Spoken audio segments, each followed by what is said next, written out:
이재명 더불어민주당 대통령 경선 후보의 기자회견을 진행하도록 하겠습니다. 먼저 기자회견문 낭독에 이어서 기자 여러분들의 질의응답을 받는 순서로 진행하도록 하겠습니다. 본격적인 시작에 앞서서 같이 배석하신 의원님 소개해드리도록 하겠습니다.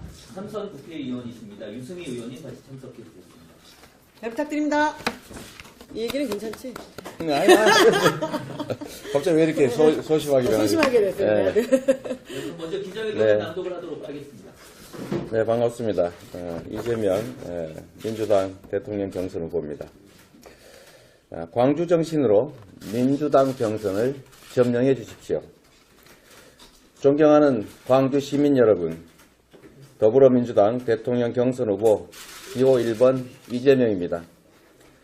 대통령 탄핵을 완성시킨 광주 시민 여러분께 진심으로 감사와 존경의 마음을 표합니다. 탄핵은 완성됐습니다.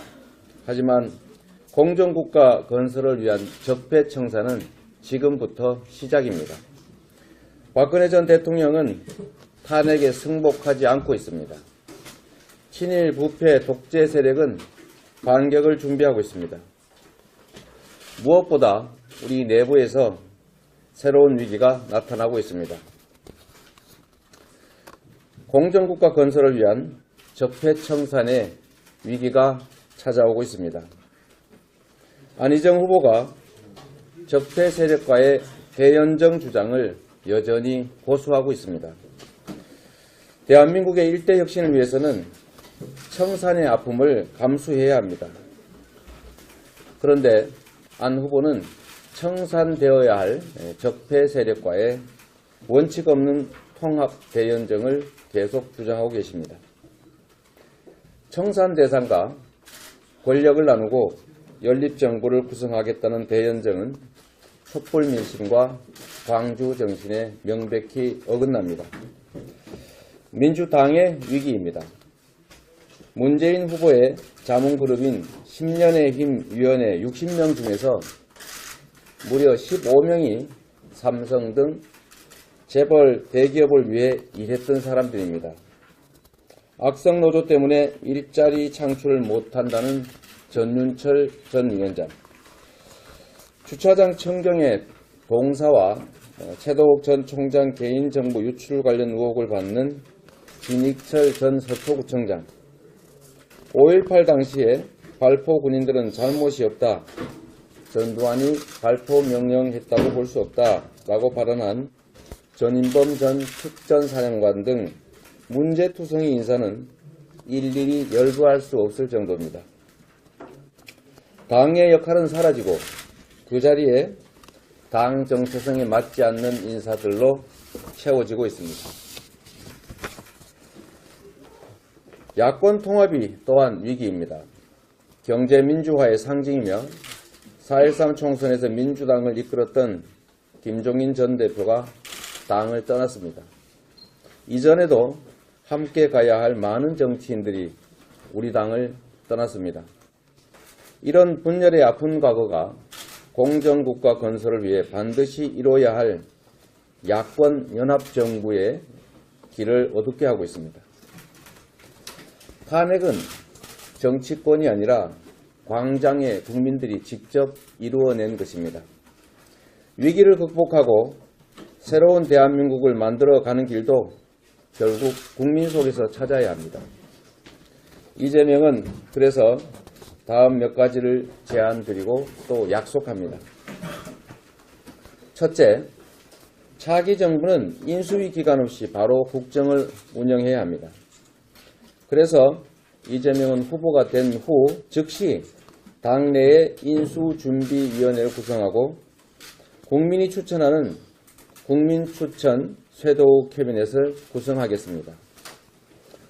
개인 후보 중심이 아닌 당 중심의 대통령 선거가 되어야 당원과 지지자들이 신명나게 참여할 수가 있습니다. 이재명의 준비된 세력은 민주당 그 자체입니다.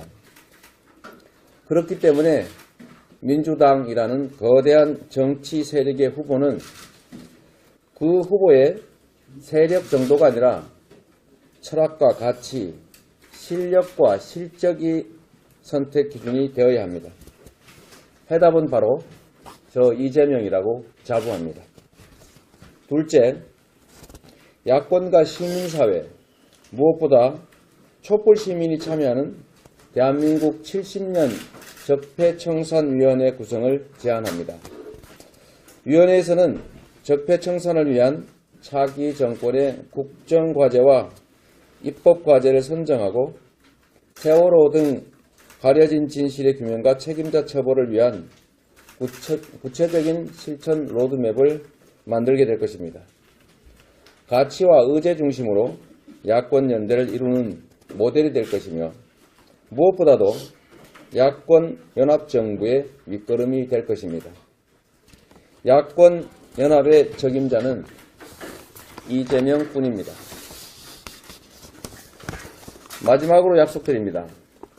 기총소사를 비롯해 아직까지 규명되지 않은 광주 민주화운동의 진상을 명명백백하게 규명하겠습니다.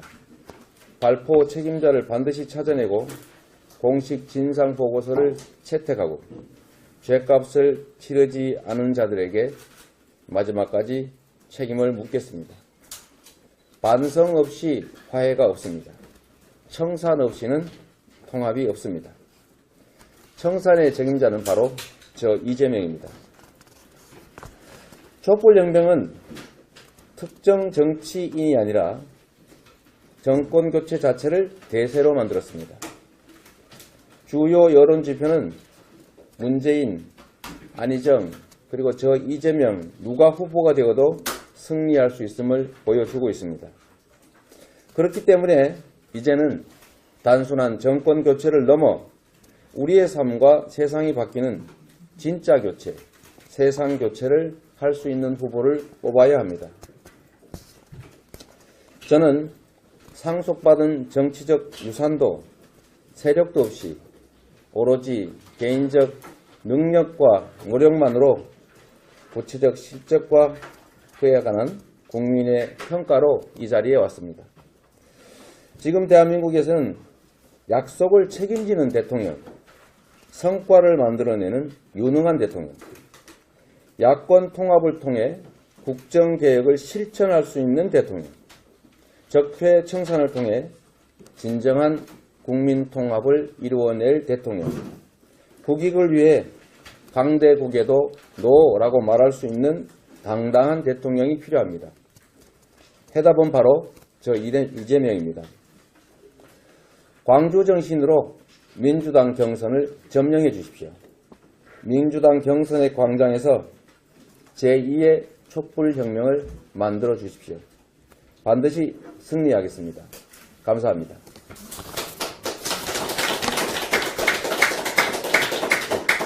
네, 이어 기자 여러분들의 질문을 받겠습니다. 질문 있으신 기자분께서는 손을 들고 말씀을 해주시면 감사하겠습니다.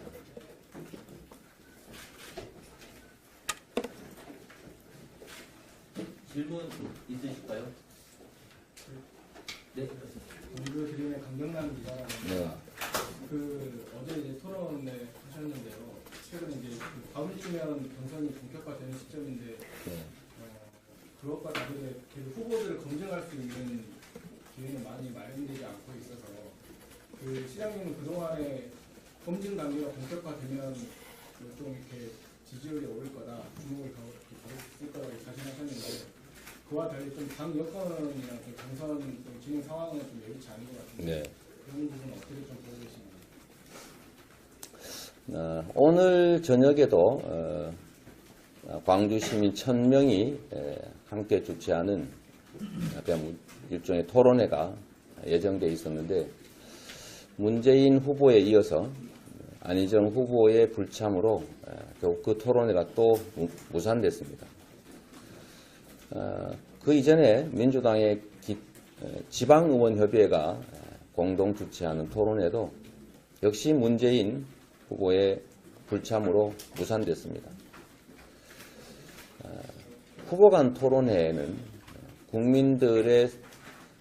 주권자인 국민들의 선택을 위해서 반드시 필요한 것이고 이건 서비스가 아니라 정치를 하는 정치인들의 의무입니다. 그런데 명색이 민주정당의 그것도 국가 지도자가 되겠다고 하는 후보가 국민 검증을 위한 후보 토론회를 계속 회피하는 것은 민주주의에 대한 이해가 좀 부족하거나 혹은 국민에 대한 예의를 충분히 갖추지 못한 것으로 생각됩니다. 제가 이렇게 제안 드리겠습니다. 어쩌면 첫 경선인 이 호남 경선은 호남에 계신 국민들이 단 한 차례 토론을 참여하지 못한 상태에서 지나가게 될 가능성이 높아지고 있습니다.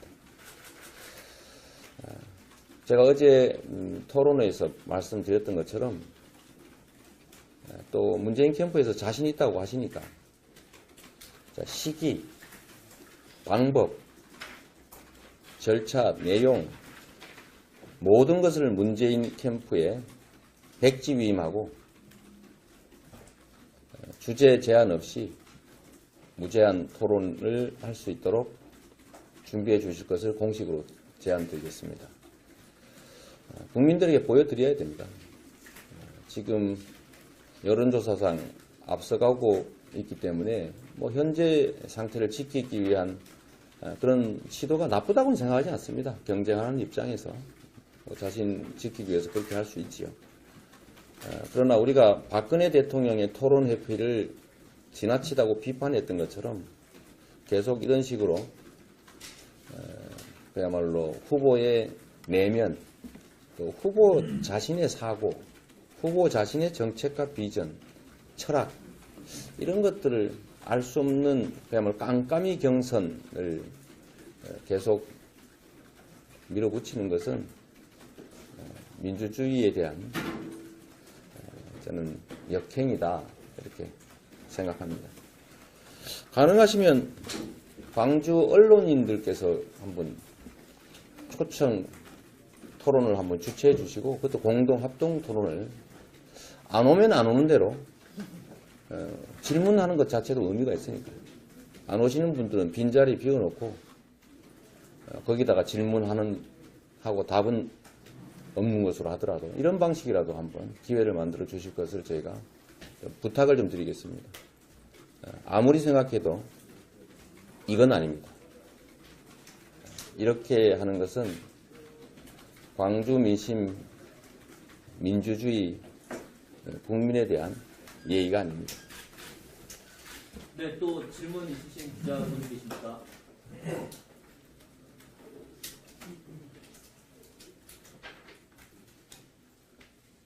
네. 포커스 뉴스 질문. 네. 그 토론회를 하면서 그 시장님의 별명인 사이다를 수성 후보가 가로채는 수성 후보가 이 후보하고 안 후보한테는 공격적이고 네. 윤 후보한테는 이제 그 반대의 현상이 있는데 특별한 이유가 있다고 생각합니다.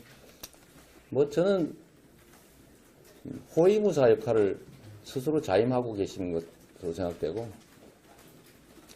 문 후보에 대해서는 검증성 질문을 안 하고 그야말로 정책을 얘기할 수 있는 기회를 주고 다른 후보에게는 이미 공개되어 있는 뻔한 사실을 한 번 더 언급해서 상처를 주겠다는 네거티브 토론을 하셨는데 뭐 새로운 의혹이라면 제가 이해하겠습니다만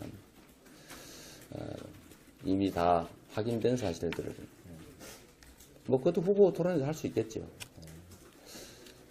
저는 뭐 당선이 목표가 아니라 그 저격수 역할을 하기 위해서 하고 있지 않나 그런 생각이 들고 뭐 그것도 본인의 정치적 선택이니까 그냥 존중합니다. 너무 문 후보와 최 후보 사이가 너무 가깝고 좋은 것 같아서 좀 부러웠습니다. 우리도 편들어주는 사람이 있으면 얼마나 좋을까. 이게 또 시민이 있습니다. 이제 또 질문 네. 예, 저 공개미식 김철원입니다. 기자회견문을 보면 안희정 후보에게는 원칙 없는 통합을 네. 비판하시고 문재인 후보에게는 기득권자나 야권 통합의 위기, 네. 김종인 전 대표가 떠나는 분열의 어떤 이런 네. 얘기를 하시는데 한쪽은 문체 없는 통합을 비판하시고 한쪽은 분열을 비판하신단 말이죠. 네. 어느 지점에 저는 야권 연합 정권, 소위 뭐 아주 편하게 얘기하면 소연정, 야권의 연합 정권을 얘기하는 거니까 그 중간쯤이라고 보는 게 맞을 것 같습니다. 안희정 후보는 우리가 넘지 말아야 될 선을 넘어서 청산되어야 될 적폐 세력, 소위 구여권과 권력을 나누는 대연정을 하겠다고 하셔서 그것은 민주주의를 부정하는 거고 또 책임 정치를 부정하고 또 시대 정신이라고 할 공정국가 건설을 위한 적폐 청산, 적폐 세력 청산이라고 하는데 반하는 것이죠. 제가 또 말씀드린 바가 있습니다만 적폐를 청산하는 게 우리 시대의 과제인데 그 적폐의 원인과 손을 잡고 어떻게 적폐를 청산하겠습니까? 도둑과 손을 잡고 도둑을 잡겠다. 도둑과 함께 도둑을 잡겠다. 뭐 이 말하고 비슷하죠. 자가당착이다 말씀드리고 싶고 문재인 후보님은 그 주변 인사나 또 정책의 내용이나 이런 걸 보면 너무 지나치게 우리 기득권자 중심의 연합 세력을 꾸리고 있다라는 생각이 듭니다. 우리 시대의 과제는 소수의 부패 기득권 세력들이 자신들의 이익을 위해서 불공정한 구조를 통해 다수의 우리 서민과 중산층, 우리 국민들을 그야말로 억압하고 그들의 노력의 결과물을 뺏어갔죠. 이 비정상적 구조를 고치고 다수에게 기회가 부여되는 공정한 세상을 만들어야 되는데 이 소수가 특권을 누리던 그 기득권자들 그들을 자신의 주변 세력을 자꾸 끌어모은다든지 우리가 불공평을 해소하기 위해서는 반드시 과도한 산의 유보금을 가지고 있는 재벌 대기업들에 대해서 법인세를 증세해서 그걸 경제성장, 경제활성화에 마중물로 써야 되는데 언제나 복지를 위해서 증세를 한다고 하더라도 법인세는 가장 마지막에 하겠다. 이런 태도 또는 뭐 초기에 발표했던 준조세 폐지의 이름으로 15조 원이나 되는 법정 부담금을 폐지하려는 공약을 발표한다든지 지금은 철회한 것으로 보여집니다만 이런 걸로 보면 역시 우리가 청산하거나 최소한 극복해야 될 기득권 세력들 중심의 정권을 만들려는 게 아니냐라는 의심을 갖게 되는 것이죠. 내용적 대연정. 네, 그래서 저희는 우리 옆에서 가르치셨는데 내용적 대연정 아니냐 뭐, 이렇게 말할 수 있겠습니다. 기득권 대연정 또는 내용적인 대연정. 그래서 저는 야권의 연합 정권을 만들어서 국민 다수가 공정한 기회를 누리는 공정국가 건설이라고 하는 시대적 과제를 해결하는 쪽으로 가야 된다 이렇게 생각합니다. 이게 또 질문. 지금 기자회견을 보면 어떤 후보가 돼도 어차피 정권 교체가 되기 때문에 어떤 후보가 돼도 승리할 수 있을 것이다. 그렇기 때문에 지금 공주 경선에서 많은 분들이 좀 지지를 해주셨으면 좋겠다 그렇게 말씀하셨는데 근데 그 후보분들별로 지지도를 좀 보자면 시장님께서 많이 예전보다 떨어진 상황이잖아요. 앞으로 뭐 반전의 기회가 있다고 보십니까? 저는 우리 국민들 특히 이제 야권에 관심 있는 행동하는 적극적인 유권자들께서 판단을 좀 달리할 시점에 왔다고 생각합니다. 그게 뭐냐면 이기는 게 절체절명의 과제일 때는 일단 이기는데 소위 정권 교체에 집중해서 대세론이라고 하는 게 만들어졌습니다. 내용 불문 일단 이기는데 가장 유력한 게 누구일까? 그러나 지금은 국민들이 정치권의 저항을 넘어서서 탄핵이라고 하는 것까지 만들어낼 만큼 국민의 힘이 강해졌습니다.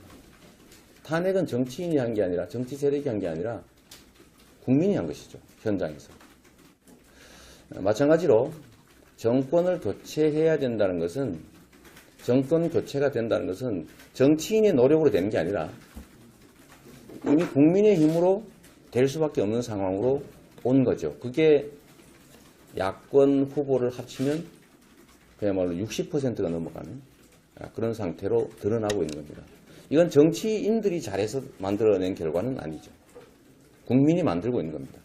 어떤 경우에도 정권은 교체한다. 그렇기 때문에 지금은 단순한 정권 교체를 했을 때 국민의 삶, 세상이 바뀌지 않는다면 그것도 역시 의미가 제한적이다.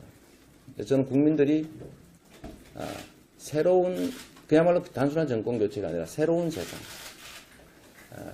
국민의 삶이 바뀌는 진정한 정권 교체, 제대로 된 정권 교체, 진짜 교체를 지금부터는 지향할 거라고 봅니다. 이기는 것은 대세고 이미 국민의 뜻으로 결정됐고 국민들이 정권 교체는 만들 것이다. 그러면 어떤 정권 교체냐? 그 점에서 저는 하나의 판단 기준이 필요하다고 보는 겁니다. 민주당이라고 하는 거대한 정치 세력이 있습니다. 이 거대한 정치 세력을 대표할 후보가 누가 되더라도 야권의 민주당을 지지하는 국민들은 모일 겁니다. 그리고 이 거대한 정치 세력을 대표하는 후보를 뽑는데 그 후보가 얼마나 큰 세력을 가지고 있느냐를 가지고 판단하는 경향이 있습니다. 이게 본선과 예선에 대한 오해에서 비롯된 것이죠. 본선이라면 그 말이 맞습니다. 직접 승부를 해야 되니까 최대한 세력을 많이 끌어모아야죠. 근데 예선은 민주당이라고 하는 거대 세력의 후보가 되기 위한 것이기 때문에 그가 가진 개인적 세력, 그가 가진 정치적 유산, 그의 정치적 혈통, 이런 걸 가지고 판단하면 안 되는 거죠. 그야말로 그 후보 개인의 역량, 철학과 가치, 그리고 공직자로서의 실적, 과연 대통령을 맡길 경우에 민주당이라고 하는 거대 정치 세력과 이 국민들의 지지를 얻고서 제대로 국가를 이끌어 나갈 수 있겠느냐라는 걸 봐야 되는 거죠. 지도자로서의 역량. 그래서 이거는 사람으로 본다면 무장을 다 해제하고 개인적 역량을 가지고 판단해야 된다. 왜? 그 무장을 할 사람을 뽑는 거니까요. 저는 국민들이 그런 쪽으로 방향을 바꾸실 거라고 생각하고 또 그렇게 해야 된다고 봅니다. 그래서 저는 이게 그야말로 저에게는 모멘텀이 될 거라고 확신합니다. 세력이 얼마나 되느냐는 중요하지 않다. 오히려 그것이 민주당이라고 하는 거대 정치 세력과 후보가 결합하는 것을 방해하게 된다. 편이 갈리지 않겠습니까?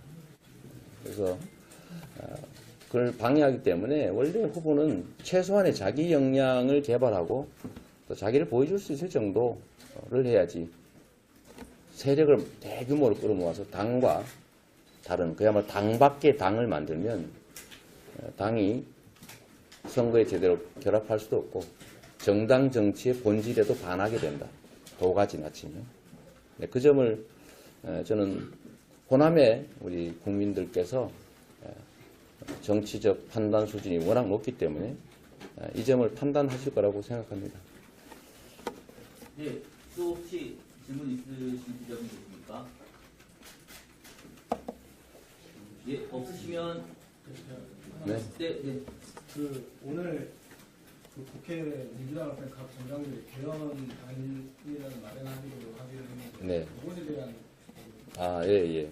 제가 안 물어보시면 또 말씀드리려고 했는데 지금 제 그 마크맨 기자 마크맨 분들이 이거 입장 빨리 내라고 그래서 제가 이 광주 와서 기자회견 할 때 내겠다고 제가 말씀드려놨습니다.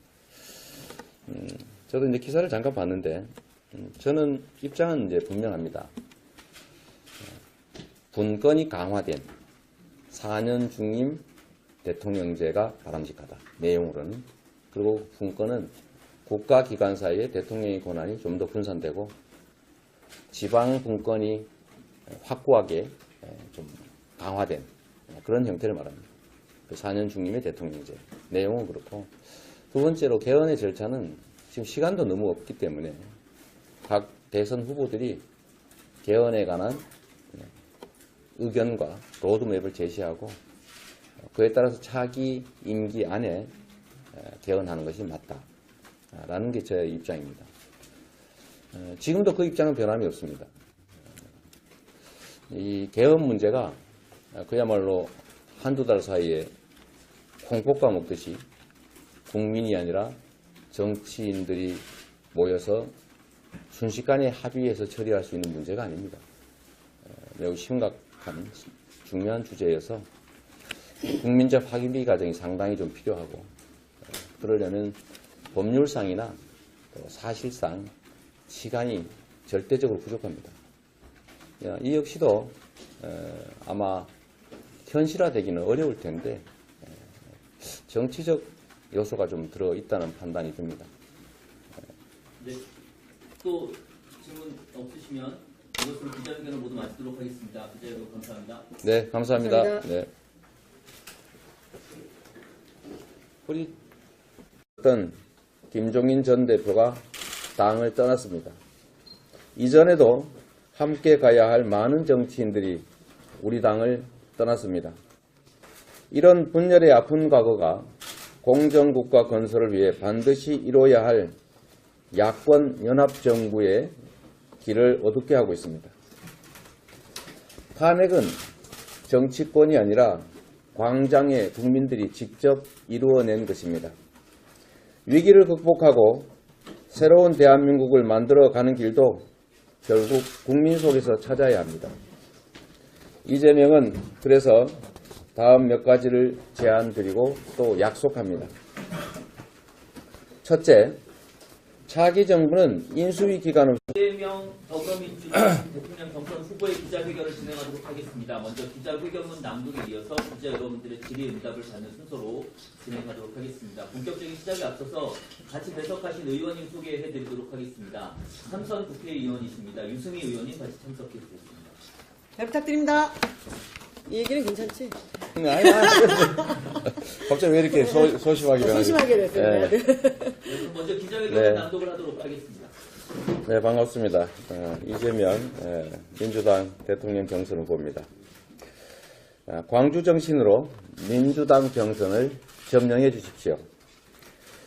존경하는 광주 시민 여러분, 더불어민주당 대통령 경선 후보 기호 1번 이재명입니다. 대한민국의 일대 혁신을 위해서는 청산의 아픔을 감수해야 합니다. 그런데 안 후보는 청산되어야 할 적폐 세력과의 원칙 없는 통합 대연정을 계속 주장하고 계십니다. 청산 대상과 권력을 나누고 연립정부를 구성하겠다는 대연정은 촛불 민심과 광주 정신에 명백히 어긋납니다. 민주당의 위기입니다.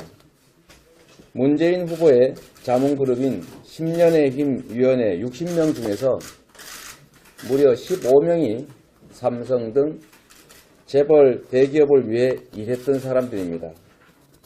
악성 노조 때문에 일자리 창출을 못한다는 전윤철 전 위원장, 주차장 청경의 동사와 최도욱 전 총장 개인정보 유출 관련 의혹을 받는 진익철 전 서초구청장, 5.18 당시에 발포 군인들은 잘못이 없다, 전두환이 발포 명령했다고 볼 수 없다 라고 발언한 전인범 전 특전사령관 등 문제투성이 인사는 일일이 열거할 수 없을 정도입니다. 당의 역할은 사라지고 그 자리에 당 정체성에 맞지 않는 인사들로 채워지고 있습니다. 야권 통합이 또한 위기입니다. 경제민주화의 상징이며 4.13 총선에서 민주당을 이끌어 대통령 탄핵을 완성시킨 광주 시민 여러분께 진심으로 감사와 존경의 마음을 표합니다. 탄핵은 완성됐습니다. 하지만 공정국가 건설을 위한 적폐청산은 지금부터 시작입니다. 박근혜 전 대통령은 탄핵에 승복하지 않고 있습니다. 친일 부패 독재 세력은 반격을 준비하고 있습니다. 무엇보다 우리 내부에서 새로운 위기가 나타나고 있습니다. 공정국가 건설을 위한 적폐청산의 위기가 찾아오고 있습니다. 안희정 후보가 적폐 세력과의 대연정 주장을 여전히 고수하고 있습니다.